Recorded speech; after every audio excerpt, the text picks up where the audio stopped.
dispositif PROA pour lequel le décret est sorti juste avant le confinement, la question du congé VAE et puis un point éventuellement aussi, selon vos questions, sur les autres aides par rapport à des demandeurs d'emploi ou des agents publics par exemple.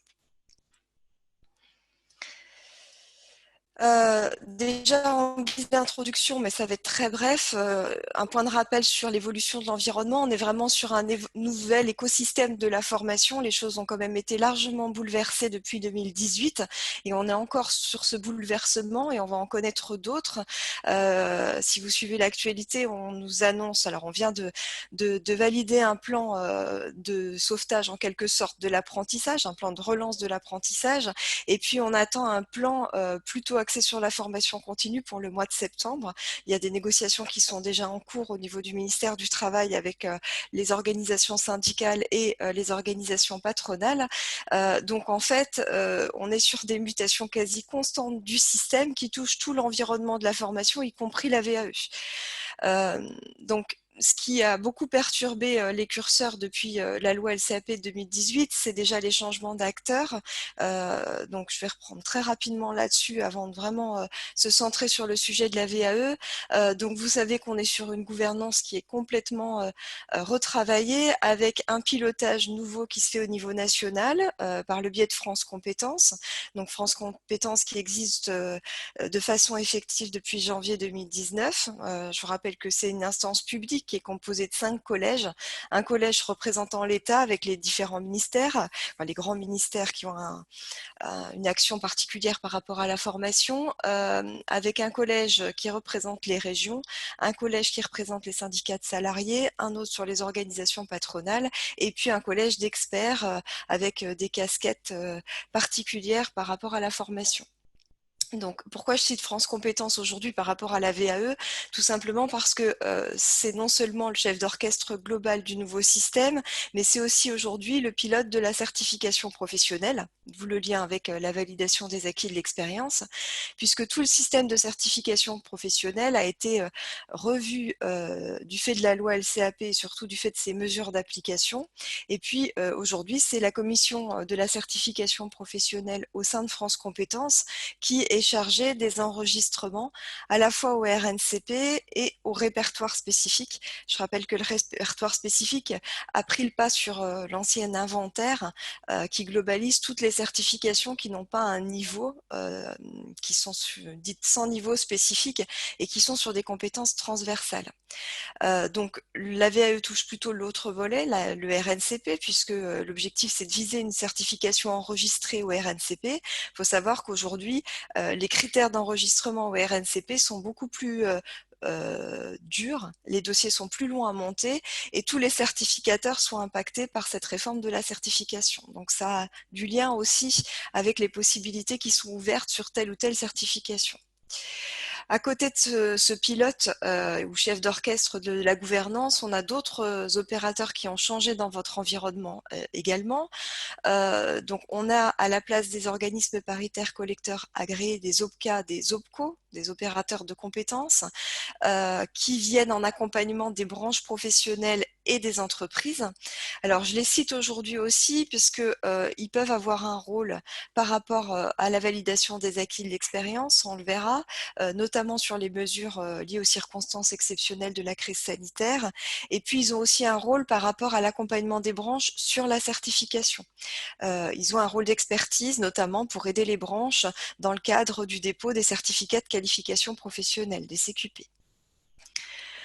On a aussi une réforme qui a aussi beaucoup d'impact sur la VAE, c'est la disparition des fonds GESIF, donc à la fin de l'année 2019, avec l'arrivée dans le paysage début de cette année, début de l'année 2020, de ce qu'on appelle les transitions professionnelles, donc des associations dans chacune des régions qui composent le territoire, donc 18 transitions pro qui sont chargées de l'accompagnement des reconversions professionnelles avec un dispositif qu'on appelle le projet de transition professionnelle ou CPF de transition professionnelle, et puis qui accompagne aussi sur un dispositif particulier lié aux démissions. Donc la nouveauté par rapport au positionnement précédent des FONGECIF et des OPACIF, c'est que ces transitions professionnelles ne sont pas amenées à gérer un congé de validation des acquis de l'expérience. Elles sont vraiment centrées sur la reconversion. On va voir qu'il y a toutefois une exception qui est liée aux circonstances exceptionnelles Covid, puisqu'on va voir qu'on peut aujourd'hui les solliciter sur un forfait particulier pour la VAE, en tout cas jusqu'à la fin de l'année.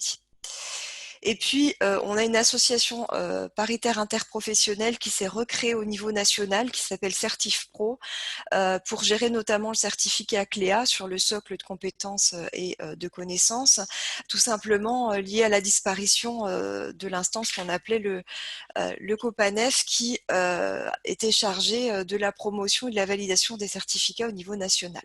Donc ça, c'est pas une association qui était prévue par la loi LCAP, mais elle s'est recréée de fait par le travail des partenaires sociaux. Donc tout ce paysage des acteurs a des impacts sur vos interlocuteurs au quotidien et montre qu'il y a eu de gros bouleversements dans le fonctionnement de notre système de formation.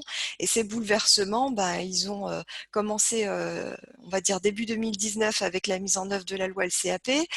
D'autres sont arrivés début 2020 et en plus, on a le contexte sanitaire et de crise qui s'est surajouté sur cette période de l'année. Donc ça explique que l'environnement soit encore plus complexe qu'il ne l'était peut-être au préalable. Alors c'était une petite introduction, on va se rapprocher maintenant de notre sujet sur la validation des acquis de l'expérience. Juste pour qu'on parte de quelque chose de partagé, je voulais reprendre des éléments de définition et introduire l'idée du parcours, puisque c'est quelque chose de fondamental au niveau politique en tout cas. La loi LCAP se base sur l'idée que l'individu est responsable de la construction de son parcours professionnel et que tous les instruments qui existent, tous les dispositifs qui existent, notamment la VAE, sont des dispositifs au service de la construction de ce parcours professionnel. Et l'idée, c'est vraiment que l'individu soit acteur de la construction du parcours et qu'on puisse constituer un parcours fait de briques qui se déroulent au fur et à mesure du temps, d'où le fait d'allier ou d'ajouter des dispositifs les uns aux autres. Alors, la VAE, elle s'intègre bien dans le paysage, elle s'intègre bien aussi dans la nouvelle définition que la loi nous donne du parcours. Si on reprend le Code du travail, aujourd'hui on a une définition précise de ce qui est finançable sur les fonds de la formation professionnelle. C'est bien un parcours avec cette définition, avec 2 points importants. C'est un parcours pédagogique, donc il y a le terme pédagogique, qui permet l'atteinte d'un objectif professionnel. Donc, il faut retrouver ces 2 volets, la construction d'un parcours avec des briques, avec des séquencements, avec des évaluations à différents moments, avec des évaluations en amont et des évaluations en sortie. Et puis, il faut rechercher un ou plusieurs objectifs professionnels. Et l'idée, c'est de vérifier à la fin du parcours si le ou les objectifs professionnels ont bien été acquis dans le cadre du parcours, que le parcours soit le fait d'une formation classique ou que ce soit un parcours d'accompagnement à la validation des acquis de l'expérience. On a une évolution aussi au niveau des modalités possibles du parcours qui touche toutes les catégories d'actions de formation. On sait que le parcours, il peut se réaliser en présentiel, là, il n'y a rien de nouveau. Il peut se réaliser à distance, c'est pas nouveau non plus, mais la loi l'a redit avec force en 2018. Et puis, il y a eu des modifications, on va dire, sur le pratico-pratique et sur les preuves à apporter pour montrer qu'on réalise bien une formation à distance. Et puis, nouveauté de la loi LCAP, on nous dit que le parcours peut être réalisé en situation de travail, c'est-à-dire directement sur poste de travail. Je vais y revenir un petit peu après. Donc, on se ressente vraiment sur la capacité professionnelle, sur le développement dans et par le travail. Ça veut dire que la dimension expérientielle est beaucoup mise en avant dans la loi, ce qui va bien de pair avec la logique de la validation des acquis de l'expérience, puisque on est sur cette idée de valider l'expérience professionnelle, l'expérientiel. Et aujourd'hui, c'est quelque chose qui irrigue toute la définition du parcours dans la loi. Donc ce parcours, il peut prendre 4 formes particulières. Aujourd'hui, on parle de catégories d'actions de développement des compétences. Et donc, on a 4 catégories d'actions de développement des compétences. Les actions de formation classiques, les actions d'apprentissage avec la réforme de l'apprentissage, les actions de bilan de compétences et on retrouve bien les actions de validation de l'expérience, qui sont donc, entre guillemets, des actions de développement des compétences comme les autres, à bien intégrer dans un parcours pédagogique au service du développement d'objectifs professionnels. Donc, dans le cadre de la VAE, quand on a des organismes qui participent à l'accompagnement, donc on est sur les mêmes obligations qu'un organisme de formation sur de la formation classique. Donc, on aura aussi des obligations par rapport à un engagement qualité. Donc, vous savez que on a dans la loi cette mention qu'il y a une obligation de labellisation qualité. Normalement, la deadline, entre guillemets, pour respecter le référentiel national qualité, qui s'appelle aujourd'hui la démarche Calliope, c'était début janvier 2021. Tout a été repoussé à la lumière du contexte de crise sanitaire, puisque ça a arrêté complètement les possibilités d'audit pendant les mois de confinement. Donc aujourd'hui, tout est repoussé à janvier 2022, mais on retrouve cette obligation-là aussi pour le financement de la VAE. Il faut savoir d'ailleurs qu'il y a des critères spécifiques qualité par rapport à la VAE, notamment sur les livrets de suivi par rapport à la démarche VAE et sur l'information préalable et la communication des informations aux bénéficiaires. N'hésitez pas à poser des questions sur le chat au fur et à mesure. On fera un petit temps d'échange après ce volet un petit peu présentation du parcours de développement des compétences. Je voulais revenir sur un point aussi par rapport à cette définition de parcours avant de donner des exemples. C'est la possibilité que nous offre la loi LCAP et ses mesures d'application de viser non seulement une certification complète, ce qui est le classique dans un accompagnement VAE, mais de viser aujourd'hui ce qu'on appelle un bloc de compétences. Et c'est bien prévu par un des articles du Code du travail, l'article L6411-1. C'est simplement que pour l'instant, c'est quelque chose d'expérimental, c'est-à-dire que l'idée, c'est de permettre de viser uniquement un ou plusieurs blocs de compétences par le biais d'une action de validation des acquis de l'expérience et pas forcément de viser la certification complète, avec donc une expérimentation jusqu'à la fin de l'année 2021 et un rapport qui doit être rendu au ministère du Travail et à la DGEFP de manière à voir si cette possibilité de viser uniquement un ou plusieurs blocs de compétences par la démarche VAE rentre ensuite complètement dans le Code du travail. Si je vous lis, j'ai repris quelques notes sur, on va dire, l'exposé des motifs de la loi, ce pourquoi de l'expérimentation sur le fait de viser un ou plusieurs blocs de compétences. On nous dit que l'expérimentation, elle vise à plusieurs objectifs, bien sûr. L'essentiel, c'est de tester si ce découpage en blocs de compétences peut permettre un accès rapide à l'emploi et peut présenter une réponse, notamment pour certains métiers avec des difficultés importantes de recrutement, des métiers dits plus ou moins en tension. Et s'il représente aussi, ça c'est le deuxième objectif, un moyen de réduire la durée des parcours de formation. Alors ça, c'est un objectif qui est recherché depuis un certain nombre d'années parce qu'on sait bien que les budgets formation se tassent de plus en plus, qu'il y a un accès à la formation qui se démultiplie, donc plus de monde accède à la formation, il y a moins de budget, donc mécaniquement, les durées de parcours sont plus courtes. Donc on cherche à réduire les durées de parcours par différents volets tout en garantissant une forme de validation. Donc la loi, dans l'exposé des motifs, dit l'expérimentation devrait permettre de voir si on peut réduire la durée des parcours, notamment dans le cadre de transition professionnelle vers de nouveaux métiers et dans quelle proportion. Donc dans les objectifs opérationnels, de l'étude qui est menée sur cette validation par bloc de compétences, c'est de voir si on peut optimiser l'économie globale dans ce domaine-là, si ça permet de mesurer l'attractivité d'une offre de validation des acquis de l'expérience par bloc de compétences, ce qui permettrait d'avoir une offre sur les validations complètes et une offre sur les validations par bloc. Si ça peut permettre de mieux communiquer auprès des candidats, de développer une employabilité immédiate et de sécuriser des parcours avec des constructions sur du plus long terme. Donc voilà ce qui est écrit dans la loi.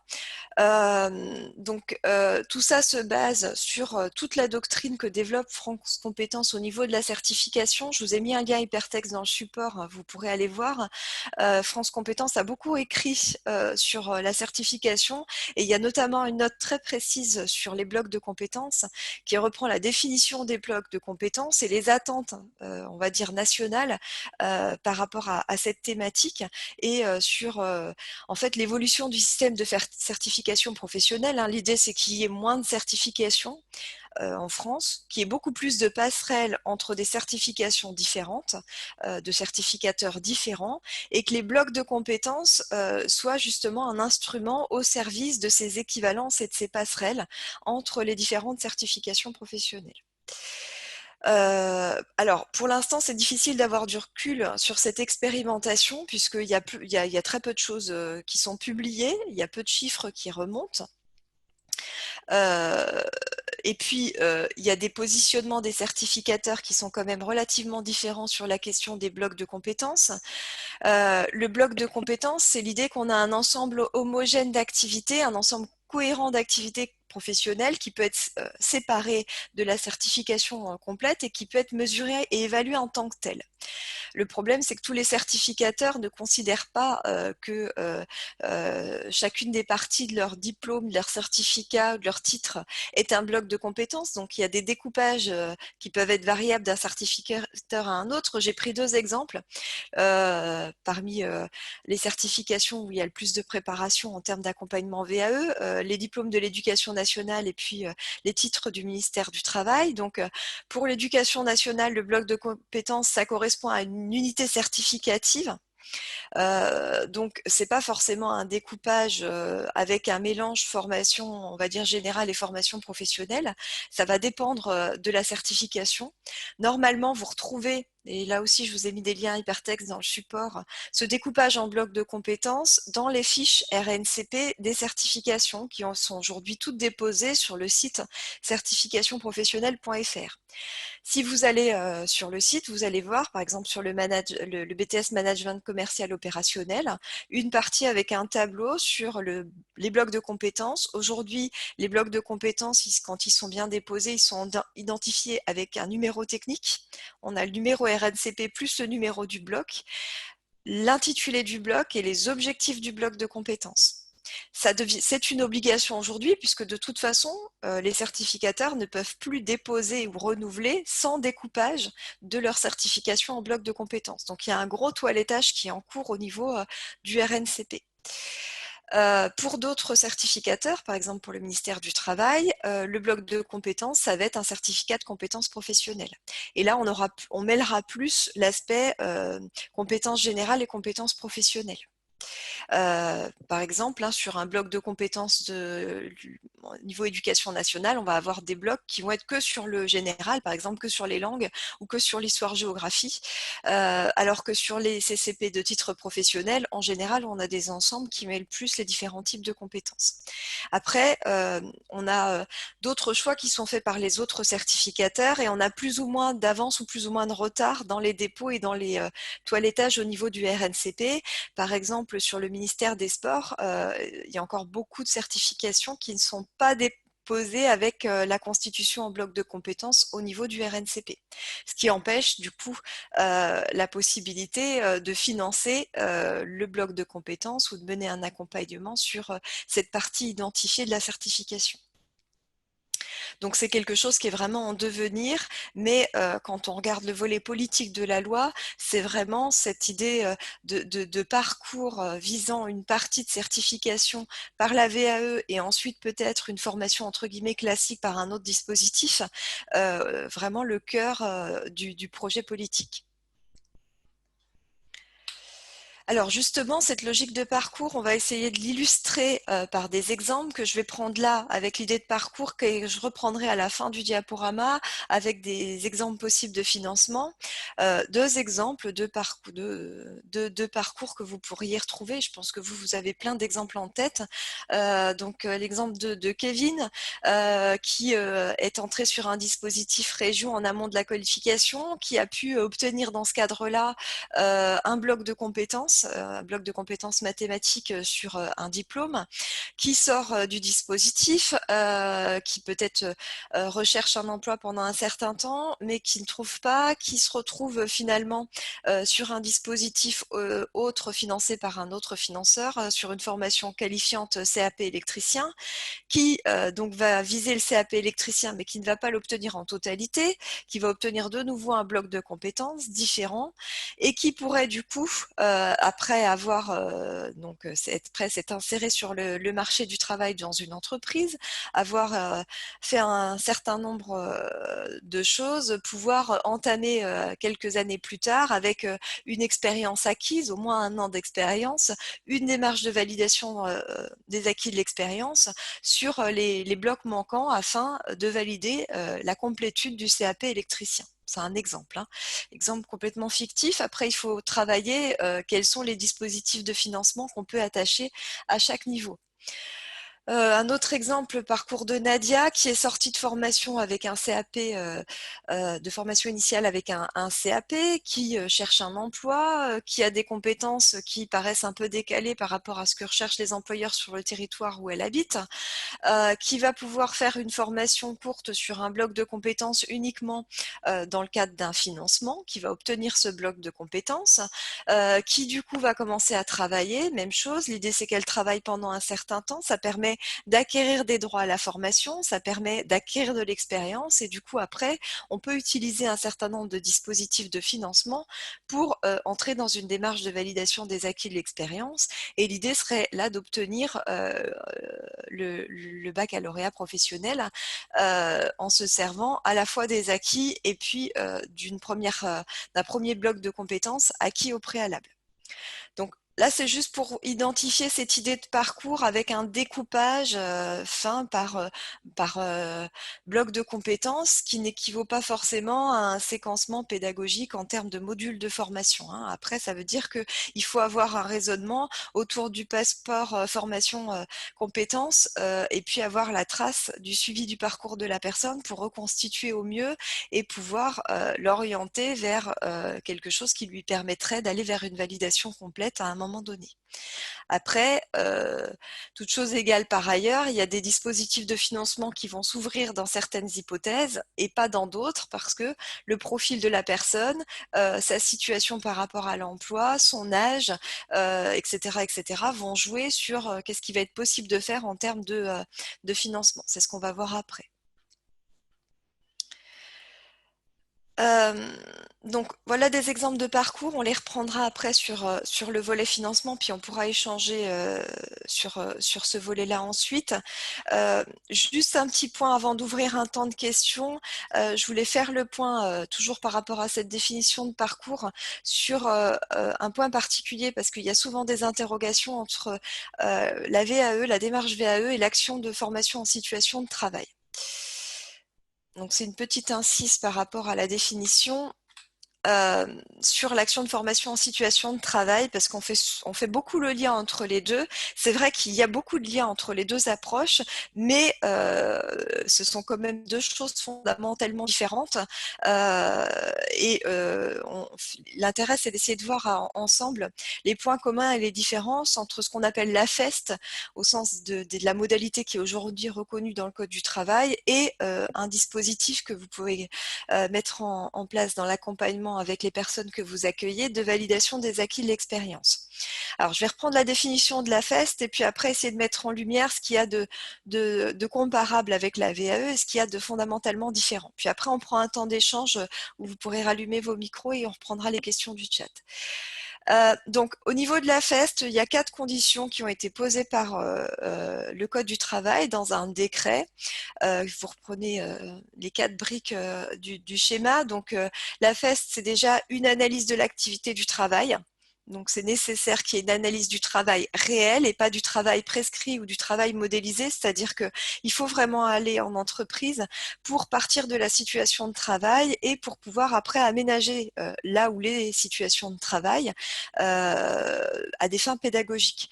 Ça veut dire qu'on ne va pas se baser uniquement sur des référentiels et sur des fiches de poste. On va pouvoir les glaner, bien sûr. Ça va être intéressant dans la démarche. C'est là où ça fait du lien aussi avec ce qui peut être compilé dans le cadre de la démarche VAE, mais ça ne suffira pas, il faudra vraiment aller sur le poste pour voir ce qu'est le travail réel. Il faut partir du quotidien pour isoler quelques situations de travail qu'on veut justement modéliser à des fins pédagogiques et qu'on va ensuite mettre en place dans le cadre d'un parcours de formation. Il faut ensuite désigner un formateur qui va avoir une fonction tutorale, c'est-à-dire que le formateur, qui peut être un formateur interne à l'entreprise où l'action de formation en situation de travail va être menée, ou qui peut être un formateur externe à l'entreprise. Donc ce formateur, il va être là pour accompagner à la réflexion, au questionnement de la personne qui va être formée en AFEST sur la situation de travail, sur les compétences à acquérir et acquises, qui va l'appuyer pendant toute la démarche. Ensuite, il faut forcément mettre en place, à côté des temps sur le poste de travail, des temps où on sort la personne du poste de travail, qui sont des temps dits d'analyse réflexive. Donc l'analyse réflexive, ça veut dire faire prendre du recul par rapport à ce qui a été fait. Donc poser des questions sur pourquoi la personne s'y est prise de telle manière dans telle situation, pourquoi elle a eu tel geste, pourquoi elle a utilisé quelles ressources, qu'est-ce qu'elle n'a pas fait. Et là, on peut faire des comparaisons avec justement des référentiels, avec ce qui normalement fait référence et ce qui aurait dû être fait dans la situation de travail, de manière à progressivement acquérir des connaissances et des compétences. Ce processus-là, c'est un processus itératif, c'est-à-dire qu'il peut être mené autant de fois que c'est nécessaire. On va faire des temps sur poste, des temps réflexifs, des temps sur poste, des temps réflexifs, autant de fois que c'est nécessaire, avec des évaluations qui vont permettre de montrer quels sont les acquis dans le cadre de ce processus. Donc ça, c'est l'action de formation en situation de travail qui donc se base sur un rapport national, hein, une expérimentation qui avait été faite dans le cadre de travaux avec la DGEFP, des OPCA et puis l'ANAC, l'Agence nationale pour l'amélioration des conditions de travail. Alors, point commun et différence avec la VAE. Comme la VAE, comme un processus de validation des acquis de l'expérience, là c'est une vraie ressemblance. Dans le cadre d'une démarche AFEST, on a un travail qui permet à la personne de formaliser ses connaissances et ses compétences, de formaliser ses apprentissages, de les verbaliser déjà pendant les temps de réflexif et puis de les formaliser par écrit éventuellement. Donc là, on est dans la même démarche que la VAE. Cette prise de recul, on la retrouve bien à la fois dans un accompagnement VAE et dans une démarche AFEST. Donc, par contre, la grosse différence, c'est que dans une action d'accompagnement VAE, vous allez faire verbaliser ou formaliser sur les acquis de l'expérience. Donc, vous allez faire retracer tout le cursus préalable et vous allez vous baser sur ce qui a été retracé au niveau de la carrière. Alors que dans la démarche AFEST, on est sur quelque chose où on vise des formations à acquérir. Donc, on va plutôt vers le futur que vers le passé.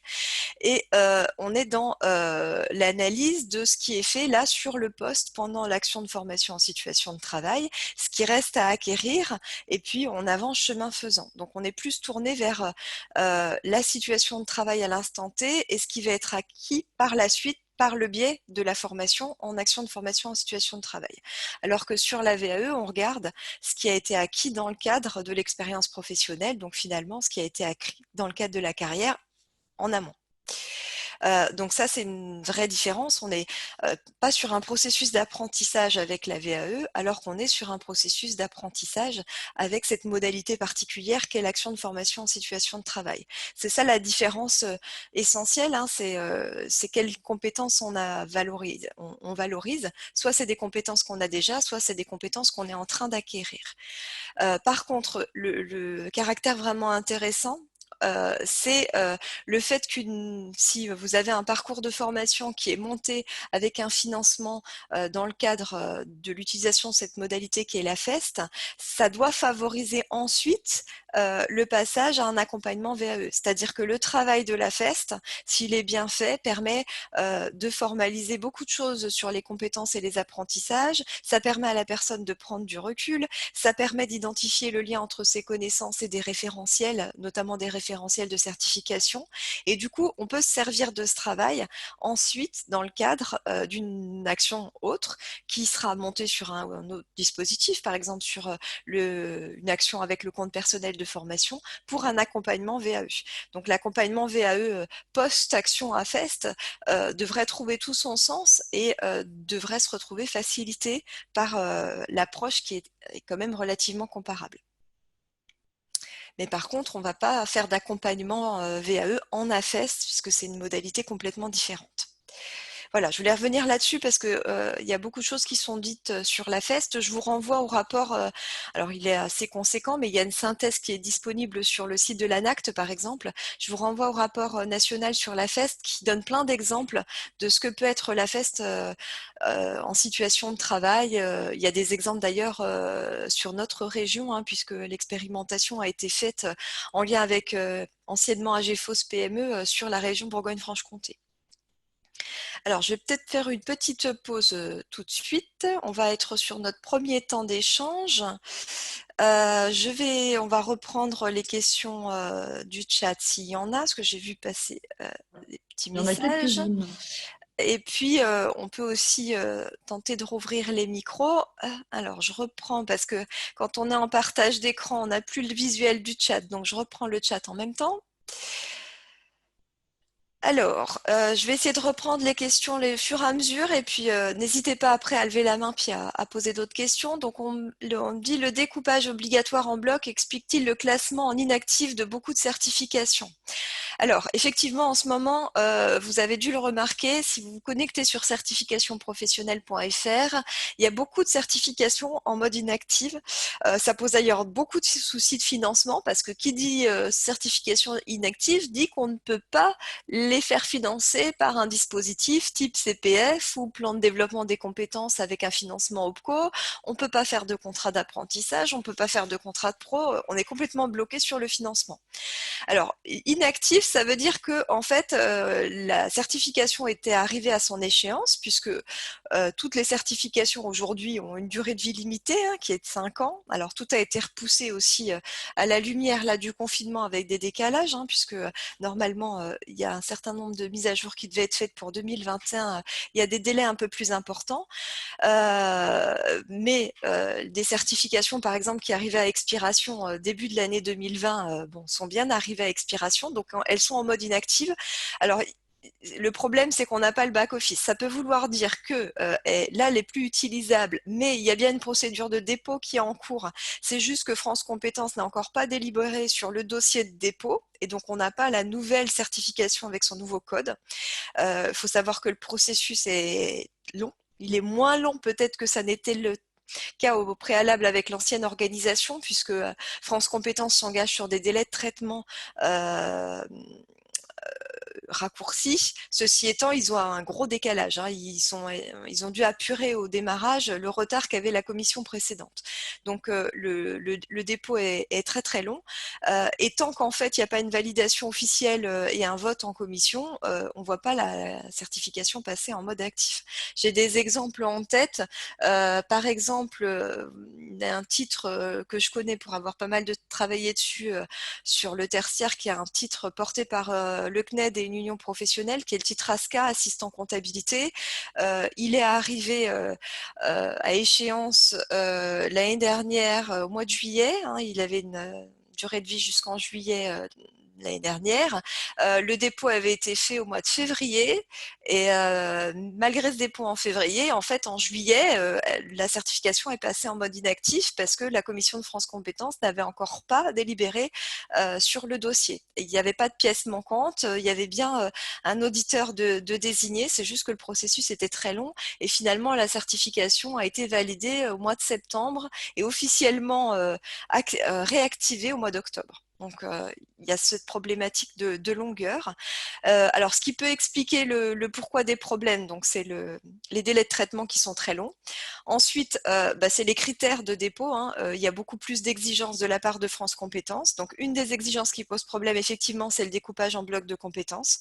D'autant plus que France Compétences vérifie, on va dire, de façon très rigoureuse le découpage. Il ne faut pas que ce soit un découpage purement virtuel, c'est-à-dire que dans le dépôt, il va falloir vraiment que le certificateur donne les modalités d'évaluation pour chaque bloc, comment les blocs sont constitués les uns par rapport aux autres, quelles conséquences quand on valide un bloc et pas les autres, etc., etc. Donc c'est un dossier qui est très lourd à monter.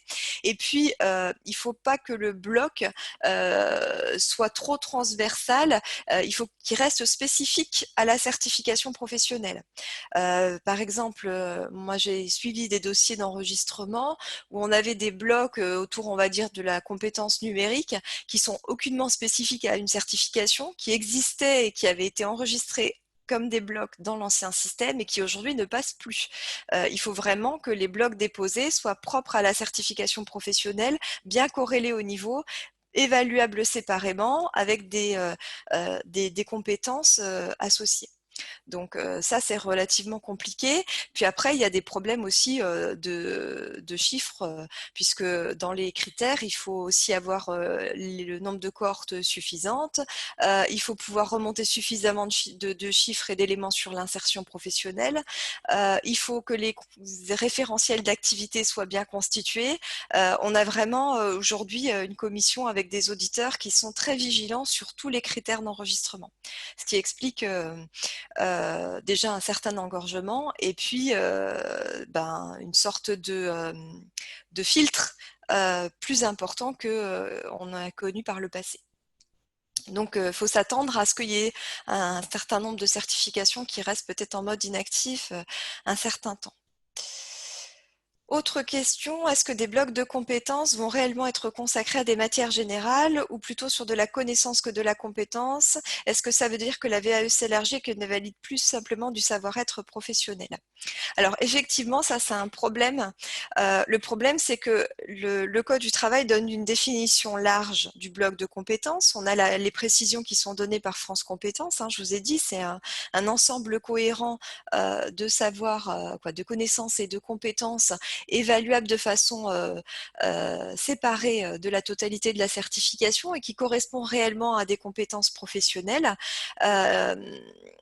Normalement, donc la logique voudrait qu'il y ait vraiment une cohérence, un équilibre entre le volet on va dire domaine professionnel et le volet matière générale, puisque c'est ce qui correspond le mieux à la définition qui est donnée par le Code du travail. Ceci étant, il y a des interprétations et qui sont le propre de chacun des certificateurs et on n'a pas des découpages de blocs de compétences qui pour l'instant se recouvrent. Hein. On le voit bien avec les différences que je vous ai mentionnées entre certains blocs de compétences éducation nationale où on a vraiment des blocs de compétences pour l'instant. Je ne sais pas si France Compétences continuera à accepter ça en termes de dépôt, mais des blocs de compétences uniquement sur des matières générales qui participent à un savoir-faire peut-être professionnel, hein, parce que c'est pas parce que c'est des matières générales qu'on n'en a pas besoin dans un cadre de savoir-faire professionnel plus global, et puis d'autres découpages par d'autres certificateurs qui mêlent beaucoup plus les deux aspects. Pour l'instant, on est sur des différences d'interprétation au niveau des certificateurs et il y a un vrai gros travail à faire de la part de chacun des certificateurs en lien avec France Compétences qui ne ferme pas totalement la porte mais qui a aussi un pouvoir entre guillemets de gendarme par rapport aux certificateurs et qui peut très bien dire à un certificateur ce que vous me déposez là, ça ne correspond pas, il faut revoir votre copie. Ça, c'est quelque chose qui est prévu par la loi. Après, tout le système va pas se rénover sur du court terme. C'est quelque chose qui va se faire chemin faisant. Alors, sur le bac pro Nadia, j'avais dû mettre l'exemple du bac pro sur lequel j'étais partie, qui était un bac pro maintenance. Il faudrait que je réaffiche ma diapo. Après, j'ai pris des exemples fictifs. Hein. Après, il faut aller creuser dans les référentiels. C'est le bac pro intervention sur le patrimoine bâti. Ensuite, autre question, les blocs de compétences sont-ils transposables d'une certification à une autre? Comment s'y retrouver? Alors, ça aussi, c'est un objectif. C'est-à-dire que normalement, quand on enregistre aujourd'hui une certification auprès de France Compétences, on enregistre la certification découpée en blocs de compétences et on donne des indications sur ce qu'on appelle les équivalences et les passerelles entre la certification qu'on dépose et d'autres certifications. Donc, soit une passerelle entre une certification complète et une autre certification complète, soit entre un bloc de compétences d'une certification et un ou plusieurs blocs de compétences d'une autre certification. Donc, on va dire que dans l'esprit de la loi, l'idée, c'est que les blocs de compétences soient le petit grain qui permet effectivement de valider et de transposer différentes certifications. Pour l'instant, donc ça, c'est l'esprit de la loi. Dans l'opérationnel et le pratico-pratique, on est encore très loin de tout ça. Pourquoi? Parce que en fait, le cadre permet encore aux certificateurs de prévoir des modalités particulières de validation de leur certification et qu'ils peuvent imposer des règles particulières.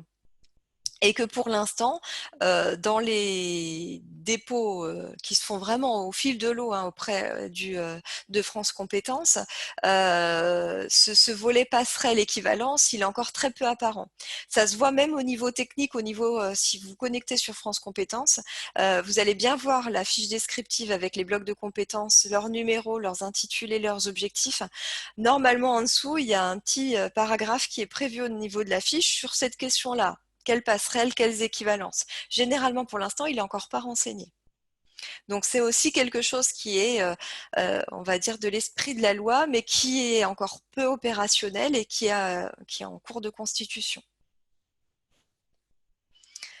Alors, l'étape 3 fait penser au travail induit par la VAE. Oui, je suis complètement d'accord avec vous. Dans la FEST, effectivement, la phase d'analyse réflexive, le fait de faire parler la personne de son projet dans le cadre de la VAE, ou le fait de faire parler la personne de ce qu'elle a fait pendant qu'elle était sur le poste de travail en situation de travail, on est quand même sur une démarche où vous allez utiliser peut-être les mêmes outils de diagnostic, d'entretien. Vous êtes sur une démarche qui est très, très proche. C'est pour ça qu'on fait beaucoup de liens entre la FEST et la VAE parce que cette phase d'analyse réflexive, elle est très commune aux deux approches et c'est pour ça aussi que dans une logique de parcours, ça peut être très intéressant de monter une action.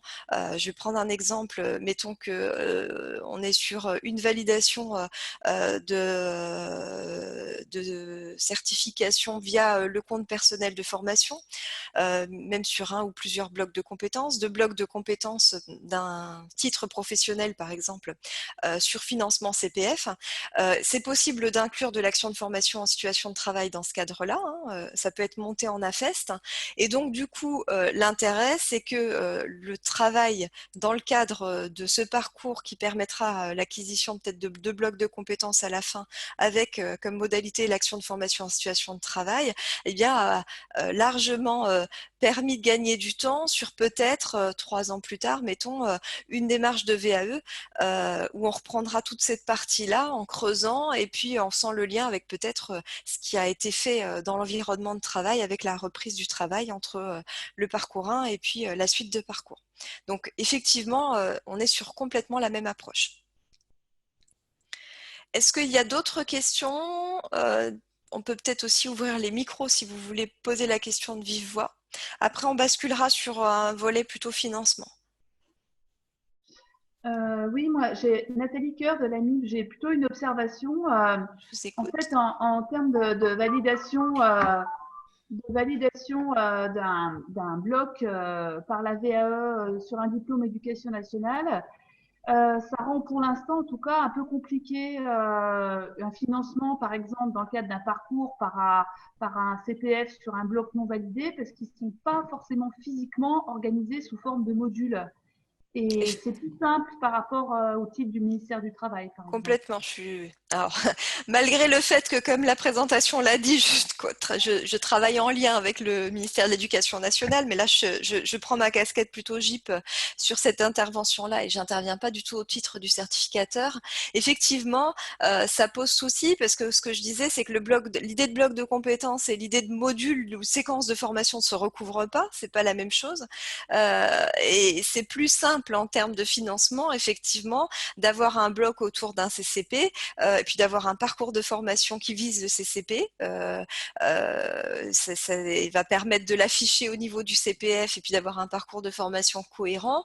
On va avoir beaucoup plus de complexité à afficher la même chose au niveau des blocs de compétences éducation nationale, encore que ça dépend beaucoup de la certification, parce qu'il y a des certifications qui sont sur des découpages plus simples que d'autres. Et puis c'est en évolution. Je peux prendre un exemple.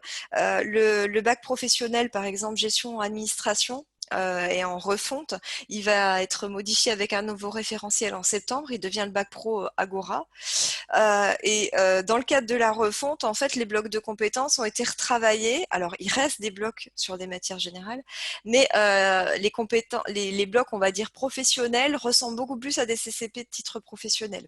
Et donc, on peut très bien imaginer d'avoir un organisme de formation qui se positionne avec un bloc de compétences du bac pro Agora et avec un financement qui va être réalisable avec des modules. Ce qui se passe en fait, c'est que par rapport à votre remarque, hein, pour essayer de résoudre la complexité liée à ça, c'est que souvent en fait, on va avoir des parcours de formation qui vont être plus larges que la certification, c'est-à-dire qu'en fait, pour éviter le problème du découpage du bloc, on vise un bloc, mais en fait, la formation va beaucoup plus loin et intègre plus d'éléments. C'est-à-dire qu'il y a un différentiel plus important entre le référentiel de la formation et le référentiel de certification.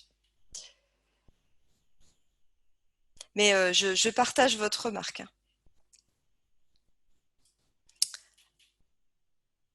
Est-ce qu'il y a d'autres Alors, pour la dénomination Agora, je vous la redonnerai parce que je vais vous dire une bêtise.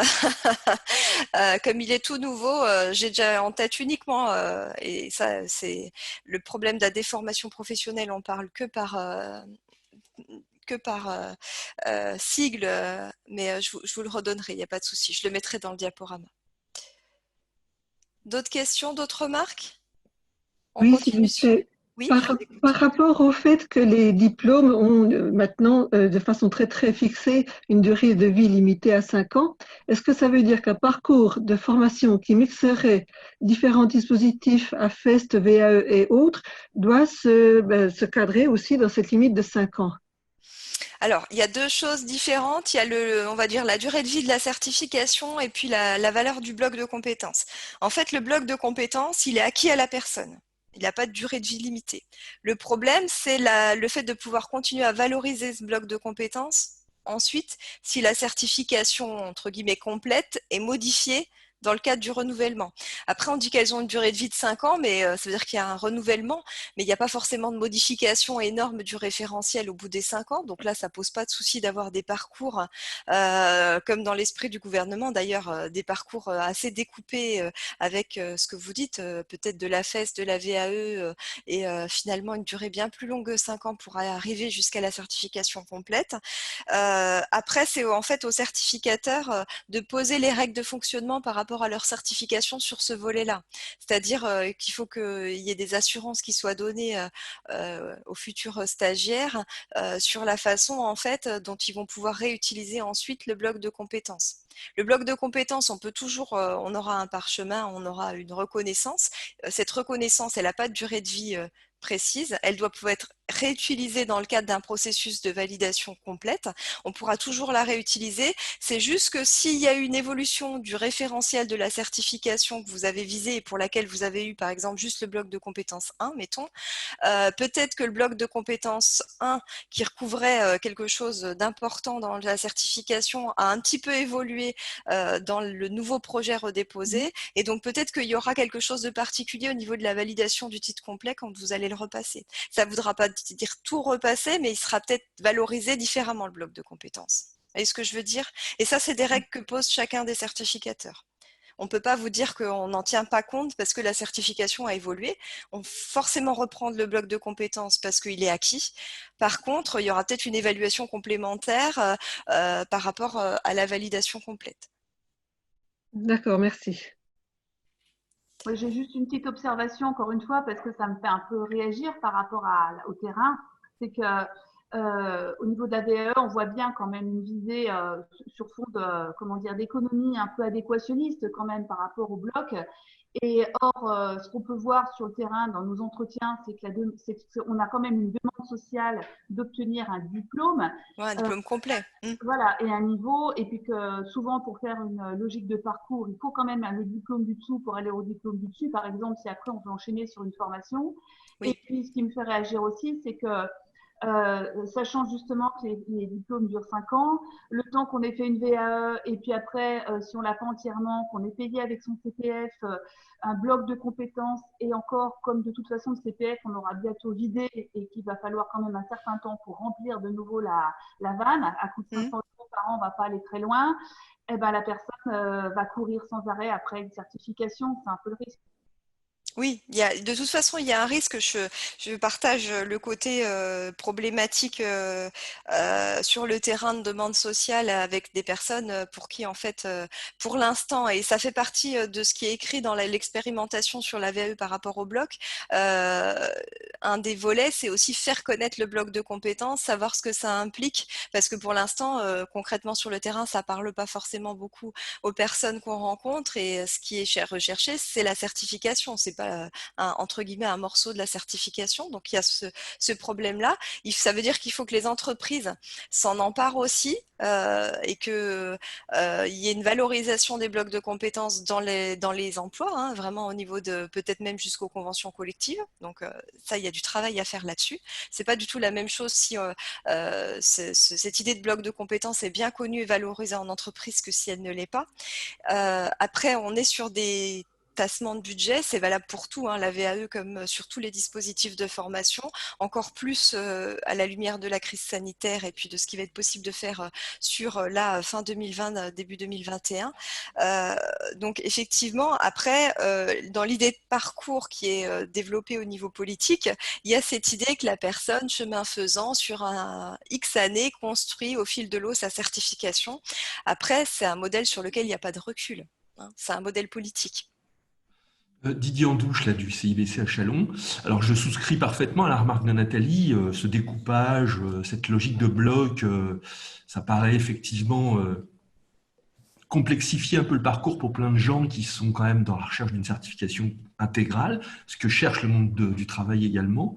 En revanche, là où dans la VE, je pense que c'est intéressant, cette logique d'hybridation, de bloc de compétences, c'est par rapport aux candidats qui obtiennent des validations partielles, quoi. Oui, complètement. Hein, donc là, vraiment, il y a un effet de complémentarité qui m'apparaît séduisant. Alors, je dis séduisant parce que, compte tenu de ce que vous avez amené comme élément d'information, je vois bien que ce n'est pas encore opérationnel, quoi, véritablement. Alors, Hein, voilà. ça va dépendre du certificateur. C'est pour ça que je ne peux pas être très général. C'est très opérationnel déjà sur certains types de certifications. Ça l'est moins sur d'autres. Oui, d'accord, merci. Mais effectivement, je souscris à ce que vous dites. Ce qui est intéressant, c'est peut-être moins dans une construction de parcours pour l'insertion pour un demandeur d'emploi qui va viser un parcours long que soit une logique de VAE partielle et de complément de la VAE partielle, soit aussi pour des salariés en poste de valoriser par rapport à une évolution professionnelle, une montée en charge dans l'entreprise sur, je sais pas, sur de l'encadrement, sur une mission autre, de valoriser justement cette expérience. Peut-être que là, pour le coup, sur le salarié en poste, l'acquisition d'un ou deux blocs de compétences est complètement suffisante par rapport à l'évolution dans le cadre de son entreprise. Et puis, en même temps, ça a un double effet. Ça peut être suffisant, on va dire, de façon immédiate dans l'entreprise par rapport à une évolution. Et puis, ça peut préparer une reconversion future parce qu'on aura validé via la démarche des VAE peut-être un bloc, deux blocs, pour des questions assez à court terme dans l'entreprise et qu'on pourra les valoriser peut-être X années plus tard dans un processus de reconversion plus large vers la certification complète. C'est vraiment une logique de cas par cas, quoi, en fait, C'est ça, très, très c'est que le particulier, quoi. profil de la personne, les objectifs, le profil de la personne joue beaucoup par rapport à l'approche. Il faut vous dire que l'idée de la loi, c'est un peu d'avoir un GPS. J'ai des personnes avec des statuts, des objectifs, j'ai des dispositifs, j'ai des modalités possibles de formation, et puis on mixe tout ça pour arriver à la meilleure formule possible. Donc c'est vraiment du sur-mesure. Oui, tout à fait. Ok, merci. Alors, je vais continuer sur le volet financement. N'hésitez pas après à reposer des questions. On fera un temps d'échange après cette deuxième partie sur le financement. L'idée, c'est de voir justement comment peuvent s'articuler autour de ces idées de parcours. Je ne peux pas vous modéliser un parcours TIF. Effectivement, ça peut être un parcours vers l'insertion avec une certification longue acquise par petits bouts. Ça peut être un processus de VAE qui permet de réduire un parcours de formation et permet une entrée plus facile sur un parcours financé par la région ou Pôle emploi sur une durée courte. Ça peut être une VAE partielle obtenue et puis ensuite une aide individuelle à la formation de Pôle emploi parce qu'il manque juste un petit bout. Voilà, on peut avoir X parcours par rapport à X objectifs et X personnes. Donc, par rapport à ces parcours, il faut bien sûr que les personnes puissent avoir des possibilités de financement. Donc, je vais revenir sur deux voies de financement, des mesures assez exceptionnelles qui ont une durée de vie limitée qui sont liées à notre contexte actuel particulier de crise sanitaire. Et puis après, je reviendrai sur les mesures, on va dire, de droit commun qui, elles, continueront à vivre post la fin de l'année. Alors, sur la crise sanitaire, vous savez, donc en lien avec le confinement, donc on en a une ordonnance sanitaire qui est sortie au mois d'avril. L'idée, ça a été de faire en sorte de modifier un certain nombre de choses au niveau du Code du travail sur des obligations, par exemple sur les obligations qualité, on a reporté d'1 an, sur les enregistrements à RNCP, on a décalé les délais, sur les entretiens professionnels, on laisse un peu plus de souplesse aux employeurs qui ont plus de temps pour mener leurs entretiens professionnels. Et puis, on a aussi fait en sorte de favoriser l'idée d'investir dans la formation plutôt que de laisser les personnes sans activité. Et donc, on a mis en place des dispositifs exceptionnels de financement. Il y en a 2 qui peuvent être intéressants par rapport à la VAE. Le premier, c'est ce qu'on appelle le forfait VAE. Donc, qui est lié à l'ordonnance du 1er avril 2020. Donc, c'est un forfait sur un barème qui est un barème maximum de 3 000 €. Alors, c'est un barème maximum. Ça veut dire que la prise en charge peut être différente et va dépendre de l'interlocuteur avec lequel on monte le dossier. C'est un dispositif qui est valable jusqu'à la fin de l'année 2020. Dans ce cadre-là, on peut obtenir un financement globalisé et ça c'est intéressant parce que c'est ce qui n'est pas le cas sur les dispositifs de droit commun, sur à la fois les frais de positionnement, l'accompagnement à la constitution des dossiers de recevabilité, la participation au jury et tous les frais afférents. Donc après, il va falloir voir si la personne est dans une démarche individuelle ou une démarche collective en lien avec son entreprise. Ça joue sur l'interlocuteur de référence pour monter le dossier. Ce montant forfaitaire, donc, il est entre les mains des OPCO, donc des opérateurs de compétences, plutôt dans une approche entreprise. Donc là, c'est les entreprises qui vont avoir X personnes et qui vont se rapprocher de leur OPCO par rapport à cette logique de forfait VAE, ou ça peut être dans une approche individuelle d'une personne qui, du coup, là, va se retourner non pas vers l'opérateur de compétences, mais vers l'association transition professionnelle de son territoire. Donc, par exemple, chez nous, Transition Pro Bourgogne-Franche-Comté, avec la même limite en termes de plafonnement, hein, 3 000 €, et avec le même type de frais qui peuvent être ventilés dans l'enveloppe financière. Vous avez sur le site de Transition Pro Bourgogne-Franche-Comté un petit pavé de présentation avec le nom du référent et l'adresse à laquelle on peut avoir des informations pour cette prise en charge à 3 000 €. Ça, c'est quelque chose d'indépendant de la logique, par exemple, du CPF. Ça ne se mixe pas, c'est un forfait exceptionnel lié à l'ordonnance sanitaire et qui n'a de durée de vie que jusqu'à la fin de l'année. Donc, ça, c'est la première mesure exceptionnelle. La deuxième mesure exceptionnelle, sur laquelle il y a beaucoup de communication, et pas forcément par rapport à la VAE, c'est le FNE formation renforcée. Donc, le FNE formation, en fait, c'est un fonds national pour la formation qui existait déjà par ailleurs et qui était géré par les directs, qui était peu utilisé et qui a été complètement retravaillé par rapport à la crise sanitaire. Donc, même chose avec l'ordonnance d'avril 2020. Alors l'idée en fait c'est de permettre de financer de la formation pour des salariés qui sont placés, qui sont positionnés en activité partielle.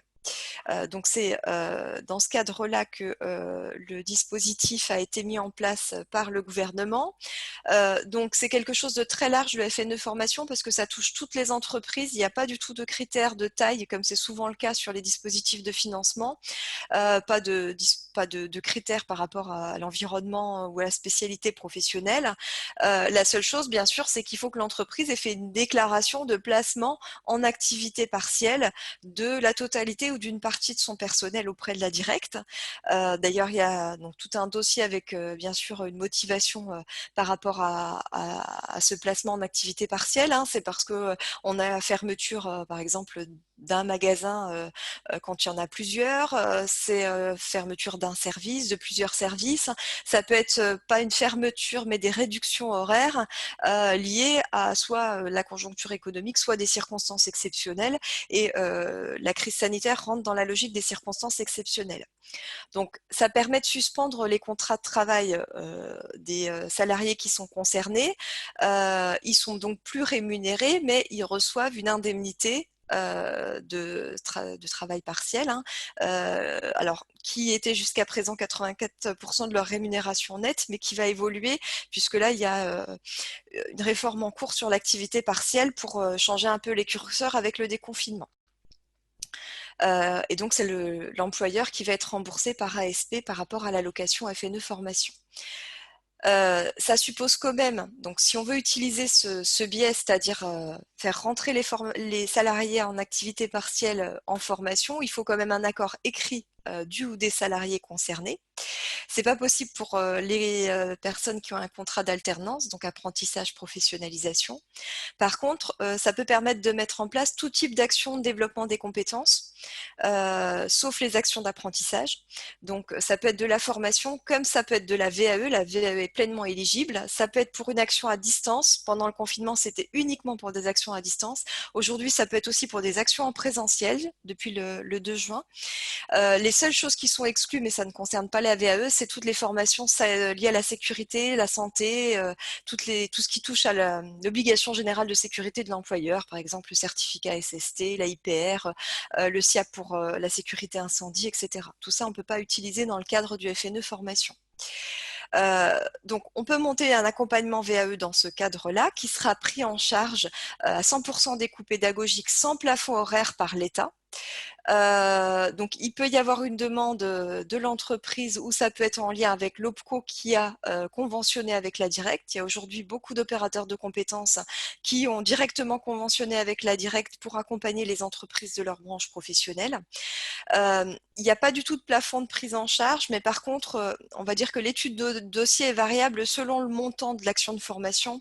Si le montant du devis et de la convention proposée est supérieur à 1 500 €, il va y avoir une instruction beaucoup plus détaillée de la part des services de la directe et puis en lien en délégation des services de l'OPCO que si c'est sur un montant inférieur à 1 500 €. Mais ça ne veut pas dire qu'on ne peut pas prendre en charge des formations bien supérieures à 1 500 €. Il n'y a aucun barème et 100% des coûts pédagogiques sont pris en charge. Donc, on peut y penser par rapport à un accompagnement VAE. La seule limite, c'est que si la personne est en CDD, il faut bien sûr que le CDD dure jusqu'à la fin de la formation et puis il ne faut pas dépasser la durée de l'activité partielle. Il faut bien que les bornes de la durée de l'accompagnement VAE, par exemple, soient les mêmes que les bornes de la durée de l'acte qui place le ou les salariés en activité partielle. On ne peut pas dépasser ce volet-là. Mais il faut savoir que c'est une possibilité. Alors pour l'instant, c'est une possibilité. Il y a eu de la communication, mais bon, il y a eu déjà un décalage dans le temps au niveau on va dire, du volet opérationnel auprès des directs. J'ai quelques chiffres qui sont quand même très mineurs. Sur le mois d'avril, il y a 4,7% des salariés placés en situation de chômage partiel qui ont pu avoir recours à ce dispositif-là et qui sont partis en formation sur la base d'un financement FNE formation. Donc, ça reste très ténu, mais c'est quelque chose d'intéressant par rapport à la prise en charge, qui est actif jusqu'à la fin de l'année. Il faut savoir que un placement d'activité partielle peut durer jusqu'à 12 mois. Donc, en fait, s'il y a eu un placement en activité partielle là, sur mars-avril, ça peut être des placements longs. Donc, ça peut permettre de faire des choses sur le deuxième semestre. Et dans le plan de relance de la formation continue qui est en cours de discussion auprès du ministère du Travail et des partenaires sociaux, le FNE formation a été mis en avant et il est possible que ce soit quelque chose qui perdure avec le plan de relance de la formation continue. Donc ça, je vous laisse suivre l'actualité sur les discussions actuelles. C'est peut-être quelque chose qui sera intégré dans le plan au mois de septembre. Mais en tout cas, c'est utilisable sans souci sur un montage pour de l'accompagnement VAE. Donc voilà pour les mesures, on va dire, exceptionnelles, en tout cas pour l'instant. Pour l'instant, elles s'appliquent jusqu'au 31 décembre maximum. À côté de ces mesures exceptionnelles liées à la crise sanitaire, on a les mesures de droit commun, que vous connaissez sans doute tous par ailleurs, sur lesquelles je vais refaire quelques petits focus et pouvoir répondre à vos questions. On va dire que les choses se sont un peu simplifiées par rapport à la VAE. Il y a moins d'interlocuteurs possibles parce qu'il y a moins de dispositifs de formation possibles, moins de dispositifs de financement. La première possibilité à laquelle on peut penser, sur laquelle vous êtes sans doute sollicité pour des demandes d'information, c'est le compte personnel de formation, le CPF, avec le portail Mon compte formation, que ce soit sur l'application mobile ou sur le portail internet. Alors, on n'y pense pas souvent, mais le portail Mon compte formation peut être utilisé dans une logique complètement individuelle. C'est d'ailleurs celle qui est le plus mise en avant, mais il pourrait être aussi utilisé dans une approche beaucoup plus collective.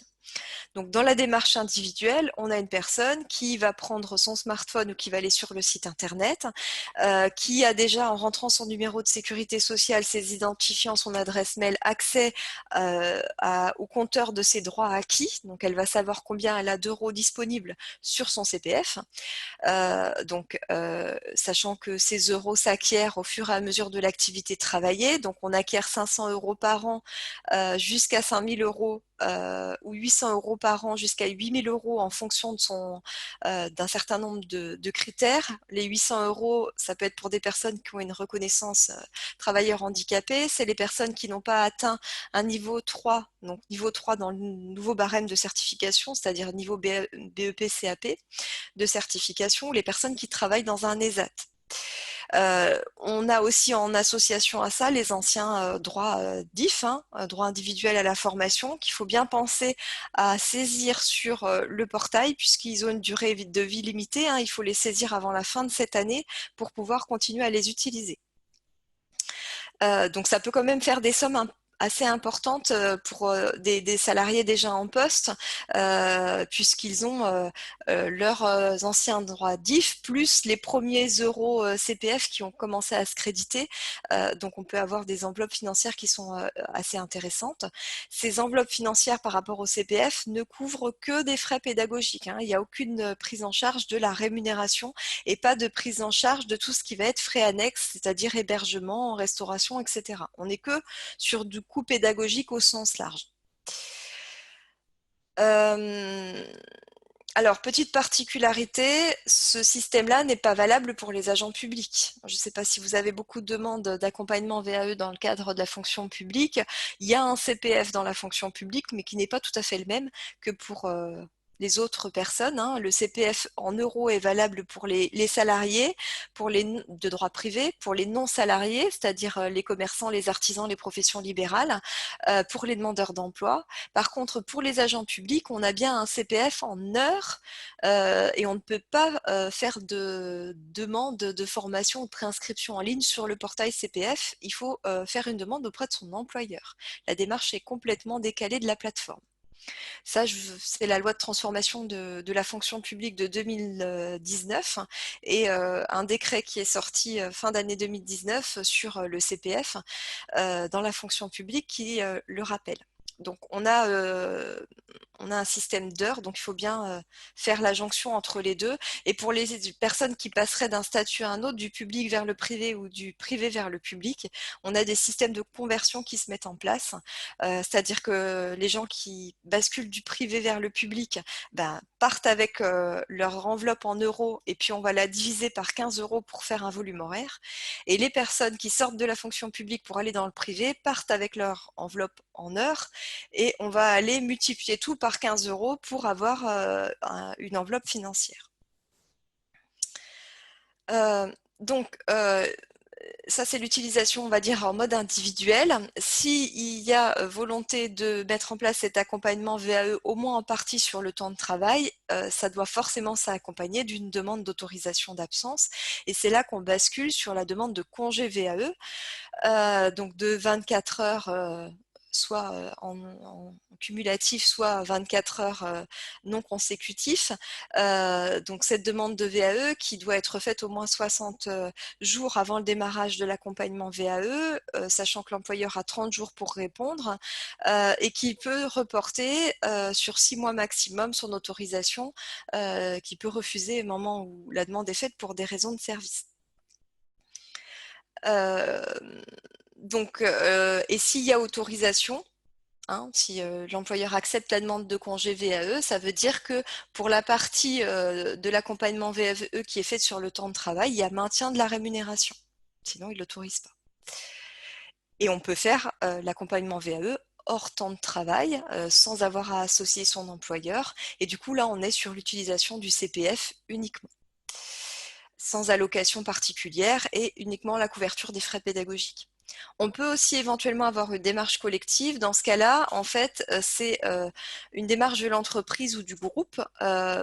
Il est possible de négocier, en fait, dans le cadre de l'entreprise ou du groupe, un accord, un collectif, avec bien sûr les instances représentatives du personnel.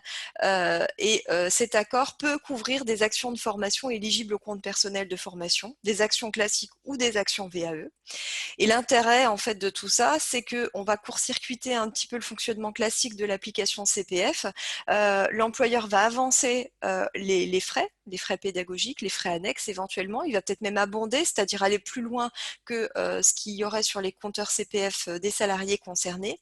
Et puis ensuite, il va envoyer l'accord d'entreprise ou de groupe à la Caisse des dépôts et consignations et il va pouvoir se faire rembourser par la Caisse des dépôts à hauteur de la somme de tous les compteurs CPF des salariés concernés par l'accord.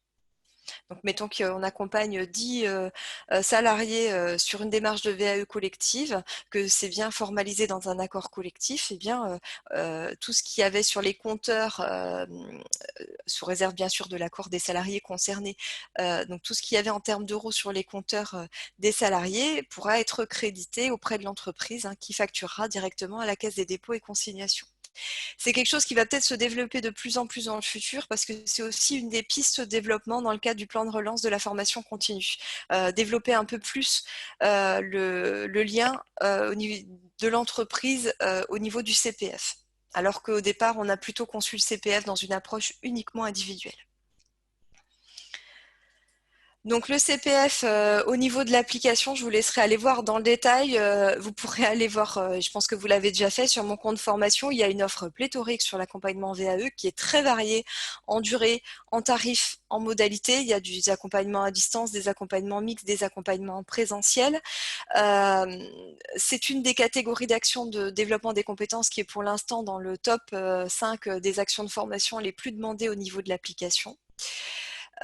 Pour l'instant, il y a un seul abondement qui est actif au niveau du portail, c'est-à-dire que si une personne a, mettons, 1000 euros sur son CPF et qu'elle a un accompagnement VAE à 1500 euros qui l'intéresse et qu'il y a une offre qui lui correspond, qui est sur l'application, eh bien en fait, elle va se préinscrire sur l'offre en question et il va y avoir un reliquat de 500 euros et ça sera à la personne de financer ce reliquat de 500 euros. Ça va bien lui être demandé au niveau de l'application. On va lui préciser que le reliquat est à sa charge et qu'il faut qu'elle paye sur ses fonds propres parcours. Et le seul mode pour l'instant, c'est un règlement par carte bleue en une seule fois. Donc elle va payer les 500 € complémentaires. Tout arrive à la Caisse des dépôts et c'est la Caisse des dépôts qui paye l'organisme d'accompagnement à la VAE. Donc ça, c'est le seul mode d'abondement actif pour l'instant. Il y a beaucoup de retard sur les abondements, hein, pareil, à la lumière de la situation de crise sanitaire. Il y a d'autres abondements qui vont être possibles, notamment pour les demandeurs d'emploi avec Pôle emploi, la région, et pour les entreprises via les OPCO et les entreprises directement. C'est un système qui devrait se mettre en place, qui va être travaillé durant l'été, donc peut-être actif au deuxième semestre de cette année. Ce qui permettrait en fait de faire des montages avec une aide de Pôle emploi qui arrive directement sur l'application CPF plutôt que de demander à Pôle emploi en premier l'aide qui lui va aller voir comment utiliser le CPF. Donc ça permettrait de vraiment avoir le CPF comme socle sur lequel on greffe des financements complémentaires. Et je rappelle donc le système ne s'applique pas aux agents publics. Alors voilà quelques points sur le CPF. Je vous laisse noter vos questions dans le chat si vous en avez. Autre voie de financement, bien sûr, le plan de développement des compétences ou le plan de formation. Alors j'ai écrit plan de développement des compétences, c'est plutôt pour le secteur privé. Dans le secteur public, on parle encore de plan de formation. Donc là, c'est plutôt l'initiative de l'employeur qui va inscrire des actions de validation des acquis de l'expérience dans le cadre de son plan. Donc le plan de développement des compétences dans le secteur privé a été beaucoup aussi retravaillé à la lumière de la réforme. Aujourd'hui, il distingue deux types de formations. Vous avez une partie pour les formations dites obligatoires et une partie pour les formations dites non obligatoires. La VAE rentre dans les formations non obligatoires. Les formations obligatoires, c'est tout ce qui est nécessaire pour exercer les missions parce que c'est prévu par un texte. Le non obligatoire, c'est tout le reste. L'intérêt pour une entreprise d'avoir pas mal de choses dans sa partie de plan formation non obligatoire, c'est que c'est cette partie-là qui est valorisée dans le cadre des entretiens professionnels. S'il y a validation des acquis de l'expérience, il y a forcément une convention tripartite puisqu'il faut l'accord du salarié, signature de l'employeur qui prend en charge financièrement et puis de la structure qui accompagne à la VAE. Un salarié peut bien sûr refuser ce que lui propose son employeur et ça ne sera en aucun cas constitutif d'une faute ou d'un motif de licenciement. Il peut y avoir un accord entre l'employeur et le salarié pour qu'une partie de l'accompagnement se fasse hors temps de travail, dans la limite de 30 heures pour le secteur privé. On peut avoir le même type de montage dans la fonction publique, c'est-à-dire prise en charge par l'employeur, mais une partie est réalisée hors temps de service. Et il peut y avoir des prises en charge qui viennent de l'opérateur de compétences de rattachement de l'entreprise, mais aujourd'hui c'est beaucoup plus limité puisque ça ne concernera que les entreprises de moins de 50 salariés pour le secteur privé. Toutes les autres financent toutes seules leur plan de développement des compétences, elles ne peuvent pas faire appel à leur opérateur de compétences. Ça peut aussi concerner des prises en charge dans la fonction publique hospitalière via la NFH. Et à défaut, bien sûr, c'est le budget de l'entreprise, hein, les fonds propres de l'entreprise qui sont mis à contribution à la fois pour la rémunération et pour les frais liés à la validation des acquis de l'expérience. Il faut savoir que dans le cadre des entretiens professionnels, il y a bien une information obligatoire sur la VAE dans le cadre de ces entretiens. Et c'est la même chose, secteur public et secteur privé. Donc dans le secteur public, il y a des entretiens obligatoires tous les ans et on doit parler de la VAE comme on doit parler du compte personnel de formation. Dans le secteur privé, on a des entretiens minimum tous les 2 ans et on doit parler du CPF et on doit parler de la VAE.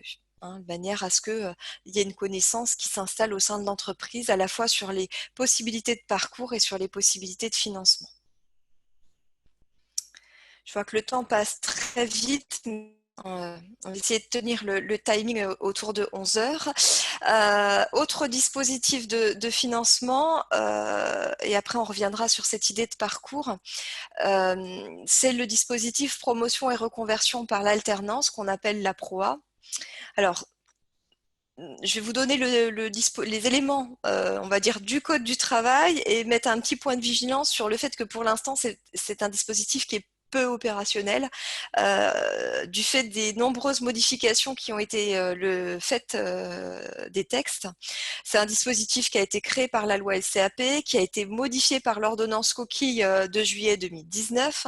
Il y a eu un décret qui est passé assez inaperçu, mais qui est sorti au mois de mars 2020, qui modifie les règles du jeu par rapport à la proa et qui demande aux branches professionnelles de mettre en place des accords avec des listes de certifications éligibles à ce dispositif-là. Et c'est là où ça pêche, c'est-à-dire que depuis la sortie du décret en mars, on a encore très peu de branches qui ont travaillé sur des accords collectifs pour lister les certifications éligibles dans le cadre de ce dispositif.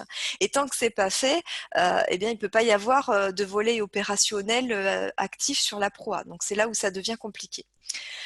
L'idée d'origine de ce dispositif, c'était de permettre de financer soit la reconversion professionnelle, donc changer de métier, changer de profession, soit de permettre de bénéficier d'une promotion sociale ou professionnelle par la formation ou par la VAE. Donc on peut utiliser complètement le dispositif pour un accompagnement VAE.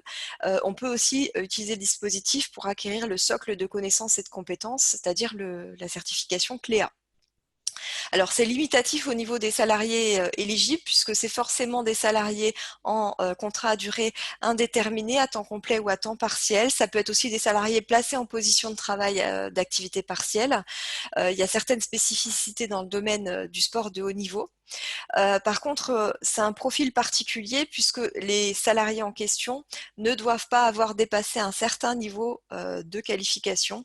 Le niveau de qualification maximum, c'est le nouveau niveau 6, c'est-à-dire le grade de la licence. Et c'est bien le niveau de la personne, c'est pas le niveau de la certification qui est visé dans le cadre du processus sur lequel on appuierait la proa. Hein, par exemple, si une personne a un master et qu'elle vise un CAP pâtissier, c'est pas éligible, puisqu'on vise le niveau de la personne et pas le niveau de la certification préparée. Il y avait une disposition un petit peu particulière qui disait qu'il fallait forcément viser le niveau supérieur, et cette disposition-là a été supprimée par le décret de mars 2020. Donc, ça peut être pour des actions qui visent tout type de certification par la formation ou par la VAE, mais par contre, il faut que les certifications visées soient sur des listes éligibles qui sont déterminées par des accords collectifs de branche étendus. Sachant que là, il faut viser essentiellement des métiers en forte mutation ou présentant un risque d'obsolescence des compétences. C'est sur ce volet-là que les branches sont attendues en termes de travail. Donc ça veut dire que c'est possible et utilisable pour la VAE, mais pour de la VAE dans le cadre des certifications éligibles d'après les accords collectifs. Et pour l'instant, donc comme je vous le disais, c'est là où ça pêche. Il y a peu d'accords collectifs qui ont été travaillés sur cette question-là. Alors c'est très logique avec le contexte particulier qu'on a eu. On en est à 8 accords. Donc pour l'instant, les seuls domaines dans lesquels la proa peut être utilisée, c'est l'hospitalisation privée où il y a un accord, les services de l'automobile, les agences de voyage et de tourisme, les entreprises de manutention ferroviaire, le transport en navigation intérieure, le transport public urbain de voyageurs, la transformation du papier, du carton et toutes les entreprises industries connexes, et les distributeurs de conseils hors domicile. Donc ça, je pourrais vous donner la liste complète. C'est quelque chose qui va évoluer pour que le dispositif vraiment prenne tout son sens. Donc, il y a des durées minimums qui sont calées en fait sur la réglementation du contrat de professionnalisation, mais qui vous intéressent pas beaucoup pour la VAE, puisque en fait la VAE est dérogatoire. Donc, pour la VAE, il n'y a pas à respecter la durée minimum de 150 heures, ni la durée entre 6 et 12 mois. Hein. C'est bien écrit dans le Code du travail qu'il y a une dérogation pour la VAE. La prise en charge est une prise en charge qui vient de l'OPCO, de l'opérateur de compétences, au titre des fonds sur l'alternance. Cette prise en charge, elle peut couvrir les coûts pédagogiques, les frais annexes, la rémunération éventuellement sans dépasser le SMIC horaire, selon ce qui a été écrit dans l'accord collectif de branche étendue. Donc là, il faut se fier à l'accord collectif. Ça, si on veut mettre en place ce dispositif, ça suppose de formaliser un avenant au contrat de travail de la personne qui en bénéficie. C'est plutôt sur le temps de travail. Il peut y avoir éventuellement une partie de la formation hors temps de travail. Dans ce cas-là, il faut l'accord écrit du salarié. Et la demande peut être le fait soit de l'employeur directement, soit du salarié. Donc c'est intéressant parce que ça peut permettre d'aller rechercher un financement OPCO que vous n'avez plus par ailleurs sur la VAE, puisque sur la VAE, finalement, aujourd'hui, vous avez les financements Caisse des dépôts et consignations sur le CPF, vous avez tout ce qui vient de la fonction publique directement, vous avez le financement entreprise en propre sur son plan de développement des compétences, mais c'est elle qui va aller éventuellement chercher des fonds auprès de son OPCO si elle a moins de 50 salariés, mais vous n'avez plus les financements au passif qui existaient auparavant dans l'ancien système avec les congés de formation. Là, le fait que la VAE soit éligible à la PROA, ça permet d'aller chercher des fonds sur une enveloppe financière OPCO, sachant qu'en plus, l'enveloppe alternance auprès des OPCO est l'enveloppe financière la plus importante au niveau de la mutualisation des fonds d'information. Donc c'est vraiment un dispositif qui peut être intéressant. Voilà pour ce dispositif. Dernier point, bien sûr, après, je me suis centrée sur les dispositifs droit commun, sous-entendu salariés et droit privé. La PROA n'existe pas au niveau de la fonction publique. Dans la fonction publique, vous avez plutôt le CPF ou le financement sur le plan de formation. Vous aurez aussi d'autres aides particulières dans des fonctionnements particuliers en fonction des profils des personnes. Pour des personnes qui font l'objet de licenciements économiques, vous pouvez avoir une intégration du financement de la validation des acquis d'expérience sur un congé de reclassement ou un contrat de sécurisation professionnelle. Ces deux dispositifs de financement-là sont des dispositifs uniquement pour des salariés qui font l'objet d'un licenciement économique. Il faut savoir que la VAE peut être intégrée dans le plan global de ces types de dispositifs. Vous avez bien sûr les aides individuelles de Pôle emploi. Vous avez aussi éventuellement de la VAE qui peut être financée dans le cadre des accompagnements régions. Il y a des aides possibles de la GFIP pour les personnes avec une reconnaissance travailleur en situation de handicap. Et puis, il peut y avoir un financement complet ou un cofinancement de la personne sur ses deniers propres. Donc ça, c'est des choses que vous voyez au quotidien sur les financements.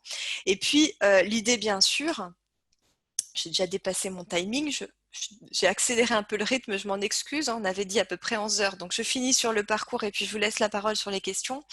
L'idée, bien sûr, c'est d'essayer de voir comment ces différents dispositifs peuvent se combiner, s'articuler les uns aux autres pour permettre le financement d'un parcours complet de certification. Donc là, si je reprends l'exemple de Kevin qui était sur le DAC, donc le dispositif amont de qualification, c'est un financement région. Il y avait peut-être donc une action au programme avec des certifications, il a peut-être validé une partie sur du contrôle en cours de formation. Peut-être qu'après, il a pu en fonction des délais de franchise entre les marchés, s'inscrire sur une action de formation collective de Pôle emploi achetant un certain nombre de formations aux organismes de formation, par exemple une formation qualifiante en CAP électricien. Donc il a suivi la formation, il a passé l'examen, mais il n'a pas obtenu la totalité de la certification, soit parce que c'était pas prévu, parce qu'il y avait un montage dans l'action Pôle emploi au niveau de l'organisme de formation sur certains blocs de compétences, soit parce qu'il n'a pas obtenu la totalité. Après, l'idée, ça serait de voir, après un temps où il va retourner en emploi, comment il peut valoriser les différentes expériences professionnelles qu'il a pu avoir, au moins un an en lien avec le diplôme, pour aller chercher les blocs de compétences manquants et valider peut-être via le CPF, parce que imaginons que là, il est retourné en emploi fin 2020, donc 4 ans supplémentaires, son compteur tournant à temps plein 500 € par an. Les accompagnements sont souvent en moyenne autour de 1 500 €, donc il peut peut-être financer un accompagnement VAE et être sur un bouclage complet de la certification. Complètement virtuel comme exemple. Autre exemple pour Nadia, même logique, donc elle est sortie de formation continue en formation initiale avec un CAP, donc elle a du mal à s'insérer, peut-être que elle peut aller, elle a cherché à aller sur un parcours collectif financé par Pôle emploi, il n'y a pas de choses au niveau des financements région ou Pôle emploi qui correspondent à la formation qu'elle recherche, donc on sera peut-être sur une aide individuelle Naïef, une aide individuelle de Pôle emploi, parce que c'est le seul dispositif de financement ouvert dans sa situation, sur un bloc de compétences d'un bac pro, qui va lui permettre peut-être de s'insérer dans la vie professionnelle pendant un certain temps, ce qui va lui permettre d'acquérir encore plus d'expérience, et peut-être qu'à terme, elle pourra, via le CPF qui a tourné pendant son temps d'activité, démarrer un processus de VAE et obtenir son bac pro complet. Voilà. Des exemples, il pourrait y en avoir d'autres en mêlant différents dispositifs. Je vais vous relaisser la parole. Je m'excuse d'avoir accéléré un peu, mais j'ai vu le temps. Je ne voudrais pas abuser du temps qui m'était imparti. Je vais arrêter le partage et reprendre le chat. Vous pouvez aussi réactiver vos micros pour poser directement des questions. Alors, question sur quel dispositif équivalent à la FES pourrait être accessible aux demandeurs d'emploi. Alors, la FES n'est pas un dispositif finançable en tant que tel, c'est-à-dire qu'en fait, ce qu'on finance, c'est la FEST intégrée dans un autre dispositif. C'est-à-dire quand je parle de la FEST pour un salarié, c'est qu'en fait, il y a une action financée sur, par exemple, le plan de développement des compétences de l'entreprise qui se met en place avec la modalité pédagogique à FEST. Ou alors, c'est un contrat de professionnalisation dans lequel il y a une partie à FEST qui est intégrée. On peut très bien avoir de l'action de formation en situation de travail sur un parcours financé par la région auprès d'un organisme de formation ou sur un parcours Pôle emploi. C'est complètement accessible aux demandeurs d'emploi. Il faut juste qu'il y ait une offre de formation qui, au niveau pédagogique, soit construite avec de l'action de formation en situation de travail. Il n'y a pas de financement particulier pour la FEST, sauf dans certains cadres d'accompagnement des opérateurs de compétences auprès des entreprises sur des fonds conventionnels. C'est vraiment, il faut voir la FEST comme une modalité pédagogique, comme la FOAD. On peut le faire sur tout dispositif de financement. Alors, pour une deuxième question, pour une formation, pour une formation, elle doit donc avoir lieu pendant le temps de l'activité partielle. Quelqu'un qui envisage la formation en septembre et qui ne sait pas jusqu'à quand elle sera en activité partielle. En fait, ce qui compte, c'est le document qui est déposé auprès de la directe qui spécifie la durée de l'activité partielle. Donc, il faut que l'action de formation soit corrélée à ce document déposé par l'entreprise auprès de la directe sur la durée d'activité partielle. Donc, normalement, il n'y a pas d'incertitude sur cette durée d'activité partielle. Il y a une date butoir. Le problème, c'est quand il y a des logiques de renouvellement. Mais même quand il y a un renouvellement, il faut redéposer auprès de la directe dans un délai rapide. Et il y a un document qui donne véritablement les bornes de la reconnaissance de l'activité partielle. C'est important parce qu'en fait, pendant cette période-là, les contrats de travail sont suspendus. Donc, il y a des problématiques possibles de responsabilité. Notamment en cas d'accident du travail. Donc, c'est forcément borné au niveau de la durée. Alors, si le FNE formation peut être mobilisé jusqu'au 31 décembre et que l'activité partielle continue sur 2021 ou tout s'arrête au 31 décembre, alors non, c'est le dépôt de nouveaux dossiers qui s'arrête au 31 décembre, c'est-à-dire la possibilité pour une entreprise de déposer auprès de la directe ou de son OPCO un dossier de prise en charge FNE formation. Par contre, effectivement, si le dossier a déjà été déposé et si c'est une formation longue, on peut dépasser en termes de réalisation le 31 décembre de cette année. Mettons qu'il y a une entreprise avec une activité partielle là de avril à janvier 2021 qui a déposé un dossier FNE formation avec des formations longues pour ses salariés qui vont jusqu'en janvier 2021. Il n'y a aucun souci parce que et la formation et l'activité à temps partiel s'arrêtent fin janvier 2021. C'est juste que pour l'instant, il est dit qu'on ne dépose pas de nouveaux dossiers FNE formation après le mois de décembre, mais je pense que ça, c'est à prendre avec du recul puisque le dispositif est mis en avant dans le plan de relance et qu'il va y avoir une nouvelle réglementation sur le FNE qui va sortir. J'ai une question, Lannick, concernant le FNE. Est-ce que l'action doit être faite sur le temps de travail ou sur le temps non travaillé, du coup, dans le cas de l'activité partielle? Alors, ça peut être les deux, mais c'est en lien avec un accord écrit du salarié et c'est vraiment quelque chose qui se négocie entre le salarié et l'employeur. D'accord. Donc, normalement, c'est quand même censé être quand même prioritairement sur le temps travaillé, sur l'activité faite dans l'entreprise partielle. Alors oui, après tout dépend du type d'activité parce que vous avez deux types de découpage dans l'activité partielle. Soit la personne elle travaille, elle est mise en activité partielle, mais au final elle travaille pas du tout de la semaine et en fait le découpage il est sur une logique on va dire plus large en termes de découpage calendaire. Soit vous avez des personnes qui sont sur des activités à temps partiel 2 jours semaine par exemple, qui sont 2 jours dans l'entreprise et 3 jours entre guillemets en mode activité à la maison. Et alors justement, sur Donc, le c'est pour ça que c'est variable en fonction de ce cas de figure-là. Sur le découpage à la semaine, il est plus simple de monter l'action de formation sur la partie hors présence en entreprise, plutôt pour des questions de responsabilité accident du travail. C'est-à-dire que on fait les 2 jours en entreprise parce qu'on peut continuer à travailler. On a les 3 jours de notre partie où on travaille pas et là, on est en formation. Par contre, après, sur des découpages en termes de période calendaire, je pense notamment aux cadres, parce que le FNE formation n'était pas possible pour les cadres, il a été ouvert aux cadres qui sont sur des forfaits différents. Depuis le mois de juin. Là, après, on peut avoir une autre organisation qui se met en place avec les cadres.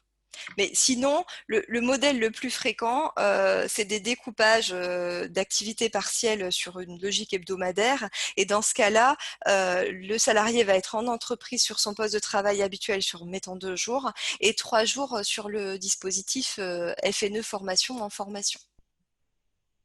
Ok. C'est le cas de figure le plus fréquent et le plus simple pour des questions d'assurance parce qu'il y a quelque chose sur lequel la DGFP n'est pas encore vraiment revenue, c'est sur la couverture assurance accident du travail pendant la période de FNE formation parce que le contrat de travail est suspendu, ce qui pose la question de quelle couverture accident du travail. Et par rapport à FNE formation, imaginons un salarié en activité partielle dans les mois qui viennent de précéder, qui était une activité partielle importante. Là, Ouais. l'activité reprend progressivement. On Ouais. a encore des poches d'activité partielle Ouais. et qui peuvent être assez faibles, mais malgré Oui. tout encore quelques demi-journées, une, Oui. deux demi-journées. Oui, c'est On est possible. toujours dans les clous donc de faire une demande de FNE formation?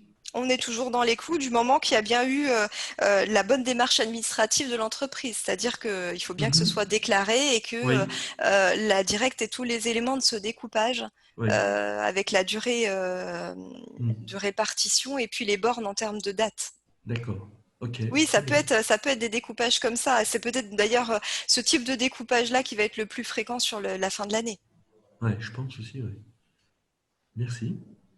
J'ai trois autres questions. La première, c'est par rapport au financement du CPF, enfin de la VAE Oui. par le CPF.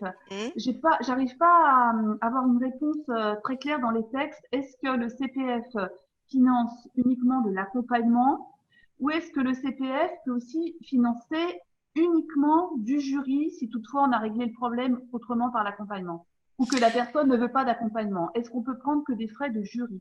Alors, normalement, non, mais il y a des interprétations et vous allez trouver une offre avec que des frais de jury sur le portail Mon compte formation. En fait, normalement, si on prend, mais il y a un problème d'interprétation, hein, c'est pas étonnant que vous ne trouvez pas dans le texte parce que le texte n'est pas clair là-dessus. Et donc, du coup, comme à chaque fois qu'un texte n'est pas clair, il y a des interprétations divergentes. Le texte dit que le CPF est ouvert en termes d'éligibilité juridique pour de l'accompagnement VAE. Après, il y a une autre partie du Code du travail qui liste les différents postes de dépenses qui sont éligibles dans le cadre de l'accompagnement VAE et on retrouve dans les postes de dépenses les frais de jury. Mais ce qui n'est pas bien défini, c'est la notion d'accompagnement, justement, dans ce Oui, cadre-là. complètement. Alors, il y a une partie qui est définie puisqu'il y a un article dans la partie réglementaire du Code du travail sur l'accompagnement méthodologique. Donc, vous avez quand même les bornes de l'accompagnement méthodologique tel qu'il est défini dans le Code du travail dans sa partie réglementaire. Mais si, quoi. Alors après, moi, je vous donne mon interprétation, mais je sais qu'il y a des certificateurs qui mettent en place, des organismes d'accompagnement qui mettent en place que des formats pris en charge jury sur l'appli CPF. je pense que ça ne va pas durer très longtemps. Normalement, on peut avoir de l'accompagnement avec les frais de jury ou de l'accompagnement seul sans les frais de jury. Mais ce qu'on ne pourrait pas avoir, c'est le frais de jury tout seul. Parce qu'il n'y a pas cette logique d'accompagnement. C'est-à-dire le forfait complet avec tout, oui, puisqu'il y a accompagnement et frais de jury. L'accompagnement seul sans la partie prise en charge et organisation du jury, oui, parce qu'on est toujours dans de l'accompagnement. Les frais de jury, c'est autre chose. C'est plus une action de développement des compétences. Et c'est très lié en fait à la manière dont on a défini sur l'appli le contenu de la prestation proposée en fait. Complètement, c'est complètement lié à la façon dont les organismes accompagnateurs mettent en place les formations, puisqu'il y a une certaine latitude pour l'instant dans le fait de saisir sa formation sur le portail Mon compte formation. La Caisse des dépôts commence juste à faire un petit peu le gendarme, donc les choses commencent juste à se durcir un petit peu. Il y avait une volonté de ne pas freiner, on va dire, la montée en charge du dispositif. C'est pour ça qu'on a pléthore d'offres, mais pas que pour la VAE, hein, c'est valable pour tout. Et on a des offres qui sont complètement, normalement, non éligibles, ce qui pose des soucis sur des montages de dossiers après. J'ai une question aussi concernant la conversion des heures CPF public-privé dans l'autre sens. Qu'est-ce qui est acté réellement Alors, là, quand vous dites dans l'autre sens, public-privé ou public? Eh ben, les deux. Qu'est-ce qui marche et qu'est-ce qui ne marche pas? Alors, normalement, tout marche, mais effectivement, en termes d'opérationnalité, tout a été reporté là cet été sur le volet fonction publique, système de conversion, c'est-à-dire que ça va apparaître sur le portail que cet été et pour des raisons techniques et parce que les textes ont pris du retard à cause du confinement. Hein. Le texte qui permet la conversion, il date du mois de mars. Donc mars, c'était confinement, donc il n'y a rien qui a été mis en place de façon opérationnelle au niveau du portail CPF, mais le décret qui applique la loi de transformation de la fonction publique dit bien, et vous pouvez aller sur le site de la DGAFP sur la fonction publique, il y a un guide CPF de la fonction publique qui vient de sortir, hein, il vient de sortir lundi, il est tout récent. Donc il y a bien un système de conversion avec la règle du 15 € de l'heure. C'est-à-dire que la personne a 100 heures au niveau de la fonction publique, elle partira avec et on fera 100 fois 15 € pour alimenter son portail secteur privé. Et sens inverse, ça marche de la même manière. On a 1500 € sur notre compteur parce qu'on a travaillé dans le secteur privé, on les divise par 15, ça nous fait un volume horaire qui sera opposable à l'employeur versus fonction publique. En arrondissant, parce qu'il va y avoir cette problématique-là, en arrondissant à l'heure supérieure s'il y a des problèmes d'arrondi. Oui, mais le problème, c'est que là, on n'a pas la main là-dessus, puisque c'est un système qui se fait automatiquement. On n'a pas la main du tout, puisque tout va être fait par la Caisse des dépôts. C'est pour ça que je vous dis qu'il y a du retard et que tout ça va se visualiser d'ici cet été, dans le meilleur des cas, fin de l'été, je pense. Ça veut dire que pour les agents publics, il faut qu'ils se rapprochent de leur employeur. Dans tous les cas, le CPF, on va dire, privé n'est pas opposable à l'employeur, donc pas utilisable auprès de l'employeur public pour l'instant.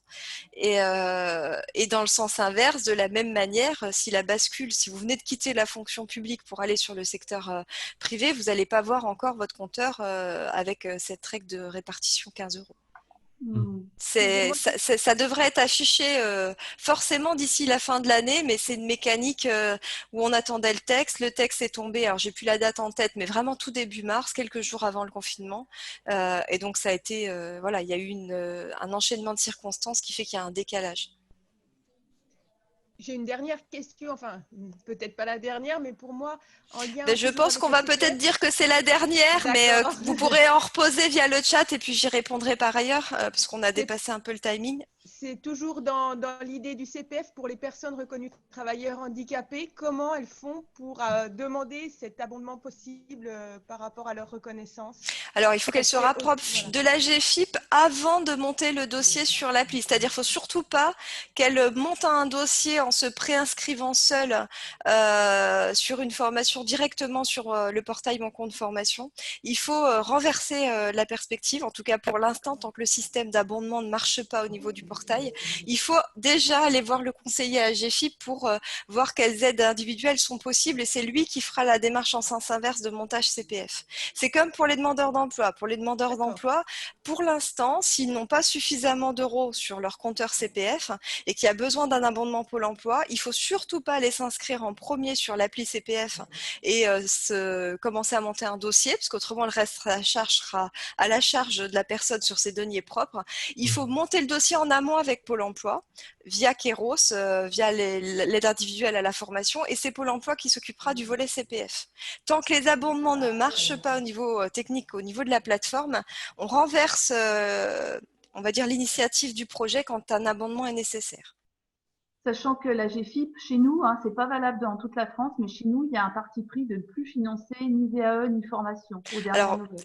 Effectivement, le problème, c'est que c'est des associations sur des territoires et qu'il n'y a pas les mêmes organisations d'une région à une autre. C'est la même chose pour les aides Pôle emploi qui peuvent varier d'un territoire à un autre. Alors moi, j'ai une dernière question parce que je vois que le temps est limité.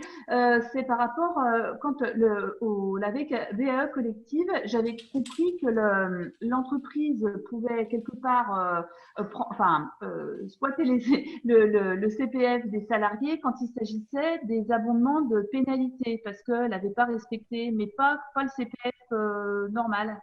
Oui, alors il y a ce système de pénalité qui n'est pas mis en place non plus de façon opérationnelle pour l'instant. L'idée des pénalités, c'est que pendant les entretiens professionnels, on s'aperçoit que l'employeur n'a pas vraiment bien respecté ses obligations. Soit il n'a pas fait tous les entretiens obligatoires, soit justement le salarié n'a pas bénéficié de formation pendant en gros une période de 6 ans. Je fais simple. Et donc du coup, il y a des pénalités que l'employeur doit payer et il doit faire un chèque à la Caisse des dépôts et consignations qui va permettre d'avoir un crédit supplémentaire sur le compteur CPF de la personne. Et après, la personne peut utiliser, comme elle le souhaite, ces euros qui viennent s'agréger à ces euros précédents. C'est-à-dire que si la personne elle avait déjà 1 500 euros, qu'il y a les pénalités à 3 000 euros qui s'ajoutent, elle a 4 500 euros, elle les utilise comme elle le souhaite. En fait, là, l'idée, c'est de sanctionner l'employeur au profit du salarié. Ça veut dire que c'est pas uniquement dans ce cas-là, l'accord collectif peut quand même porter sur le CPF classique. Oui, l'accord collectif porte plutôt même sur le CPF classique. C'est le volet, on va dire CPF correctif par rapport à une méconnaissance des obligations d'entretien professionnel, c'est quelque chose d'à part. C'est une sanction de l'employeur. L'accord collectif, c'est plutôt dans la démarche de gestion prévisionnelle des emplois et compétences de l'entreprise ou de la branche. Une entreprise, elle a un projet formation, je sais pas, mettons une plateforme de téléconseil, elle veut former les superviseurs parce qu'il y a une vraie problématique de validation des compétences sur les superviseurs dans les centrales d'appel. Ça peut être quelque chose qui est important au niveau de l'entreprise, du groupe, voire de la branche. Et elle va négocier un accord collectif et utiliser le CPF dans ce cadre-là. Il faut bien le déconnecter complètement du volet sanction de l'employeur, l'entretien. Par contre, vous pensiez peut-être à tout ce qui était les modifications de conventions collectives, parce que là, il y a quelque chose de particulier au niveau des accords collectifs. Mais ça veut dire que dans le cadre d'un accord collectif sur un CPF classique, il y a un accord et il y a une formation une VAE collective mise en place. Mais si la personne, elle a envie de garder son CPF pour faire un TOSA, une formation en langue ou un CACES et qu'elle n'a pas du tout envie elle peut refuser. Oui, c'est ça, elle ne se fait pas piquer automatiquement. Non, c'est pas de l'automatique. Il y a forcément une signature, un accord écrit du salarié. Donc, on va s'arrêter là. Merci beaucoup, Alexia. Merci aussi pour votre participation et vos questions. Comme Alexia l'a précisé, si vous avez davantage de questions, n'hésitez pas. Je solliciterai Alexia pour qu'elle y réponde. Voilà. Un petit questionnaire va vous... On va vous faire parvenir un questionnaire de satisfaction de satisfaction. Bref, un questionnaire. Je vous remercie. Oui, c'est un questionnaire de satisfaction assez classique, vous verrez. Voilà. Et en tout cas, moi, je voulais déjà dire que c'était extrêmement intéressant et que voilà, ça c'est une intervention, formation très opérationnelle et oui, effectivement. Je confirme. Une des meilleures depuis bien longtemps. Oui, tout à Confirme fait. aussi. Je suis Et d'accord. Caroline, Je suis d'accord. Caroline, mets-nous en ligne le diaporama rapidement, s'il te plaît. Et puis Zoom, parfait. Oui, Hein. bien sûr. Ouais, je super. confirme aussi pour Zoom et pour le diaporama dont on aurait besoin rapidement. Oui. J'envoie la dernière version à Caroline Donc, immédiatement. Moi, je vous remercie aussi beaucoup pour la qualité des échanges et vos questions. C'était aussi enrichissant et intéressant pour moi. Est-ce qu'on peut se permettre de vous envoyer, de vous solliciter un tout petit peu par mail si on a des petites choses complémentaires qu'on n'a pas eu le temps de demander ici? Oui, oui, vous pouvez faire passer par Caroline. Et puis, tant que c'est un tout petit peu, il Ah, n'y a ok, pas de promis, souci. j'aurai. bon, vous voulez pas donner votre messagerie, si j'ai bien compris. Ah, vous l'aurez sur le support. Si, Ah vous bon. l'aurez sur le support. Elle Bon, est parfait, très mentionnée bien. dessus. Ok, merci beaucoup en tout cas. Je vous souhaite aussi une très bonne journée à tous. Et je vous Merci remercie. également. Au revoir. Merci, au revoir.